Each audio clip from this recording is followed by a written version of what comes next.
Sekali lagi selamat malam semuanya. Ya, kami mengharap bahwa kita semua tetap semangat walaupun sudah jam 8. Jam 8 ya? Oke. Kami di sini akan menyampaikan beberapa hal berkaitan dengan nilai toleransi dalam ajaran agama Katolik.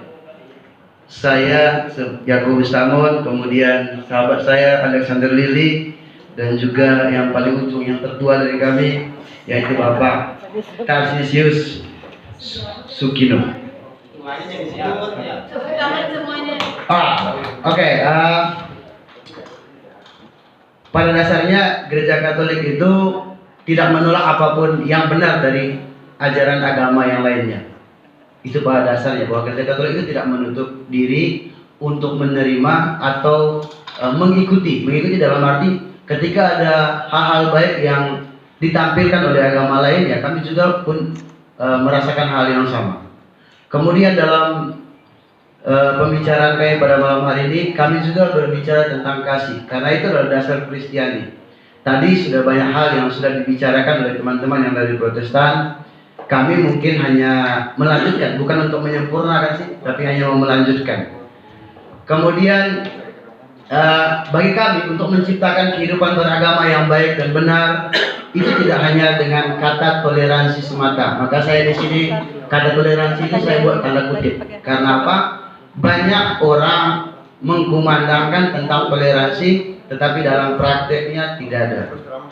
Nah, nantilah seperti apa kami menyimpulkannya. Kemudian dalam kesempatan ini juga kami hanya mengambil 3 ayat dalam kitab suci Perjanjian Baru, yang dimana hampir sama juga yang telah disampaikan oleh teman-teman dari Kristen Protestan tadi. Dari 3 ayat ini pada dasarnya itu berbicara kasih. Maka nanti kami akan membahasnya atau membagikannya dalam satu-satu poin. Yang pertama dulu dari saudara saya yaitu Alex. Silakan Pak Alex. Baik, terima kasih atas waktu dan kesempatan yang diberikan kepada saya untuk menyampaikan atau menyambung apa yang dikatakan oleh saudara saya Pak Jack ini. Jadi mungkin barangkali saya langsung saja ke ayat yang ingin kami bahas berkaitan dengan kerukunan antar umat beragama. Jadi kami mengambil dari Injil Yohanes bab 13 ayat 34 yang berbunyi, "Aku memberikan perintah supaya kamu saling mengasihi seperti aku telah mengasihi kamu." Jadi dalam ayat ini pertama-tama Allah itu memberikan kasih-Nya kepada pemeluknya yang mengikuti ajaran Yesus Kristus itu, termasuk kami-kami yang pengikutnya yang percaya kepada iman Kristus. Kemudian setelah kami yang percaya kepada Kristus tersebut, kami wartakan kepada semua orang. Jadi terbuka bagi semua orang Kristus. Tetapi kami tidak mengajak, memprovokasi.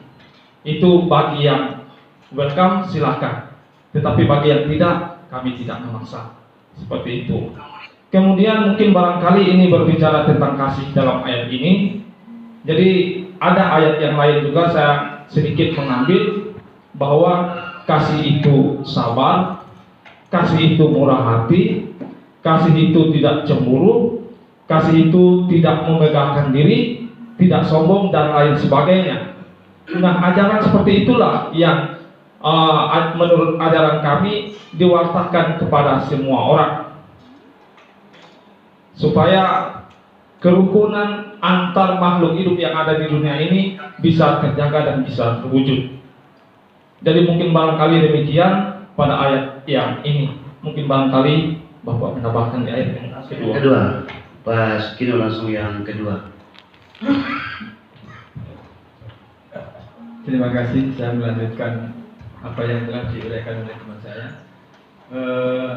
Di situ juga dikutip Injil Lukas bab 10 ayat 27b yang berbunyi, "Kasihilah sesama manusia seperti dirimu sendiri." Sebetulnya ada tulisannya, "dan kasihilah musuhmu."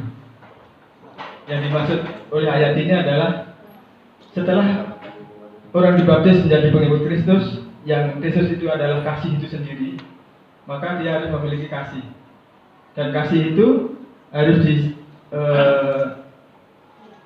hayati, dijalankan, juga tidak hanya mengasihi diri sendiri, tapi juga orang lain. Orang lain itu sama itu nggak terbatas, baik itu yang satu agama maupun yang berbeda agama.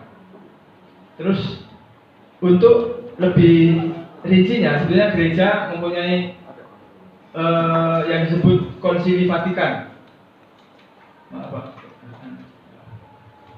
Di dalam Konsili Vatikan dibahas secara mendalam, secara rinci mengenai toleransi beragama, kerukunan umat beragama. Bapak Ibu boleh lihat di Google, itu Konsili Vatikan kedua. Isinya itu toleransi antar umat beragama dan kerukunan antar umat beragama.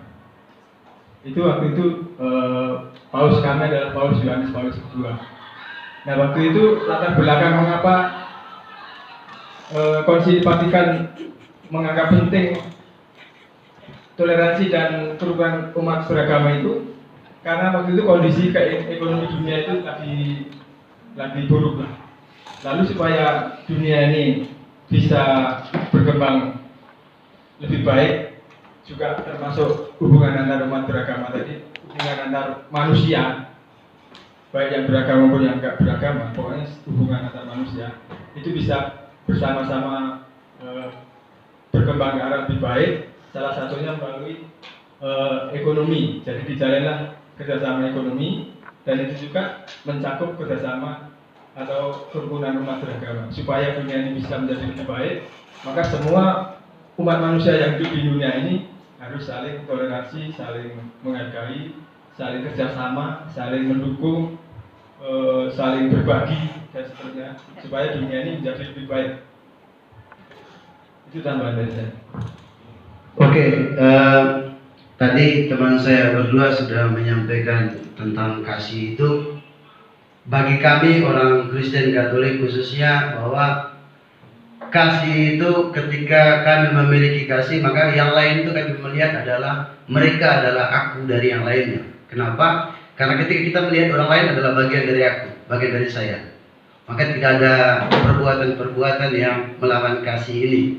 Kemudian dalam satu ayat yang tersisa di sini adalah dari surat Santo Paulus kepada jemaatnya di Roma. Di sana dikatakan begini: hendaklah kamu saling mendahului dalam hal memberikan salam hormat. Di mana orang Kristen dalam hal ini dituntut untuk menjadi orang yang rendah hati. Ketika dia berbuat salah, dia berani untuk mengatakan bahwa dia salah, ya kan? Nah, atau dasarnya apa? Atas dasar kasih tadi.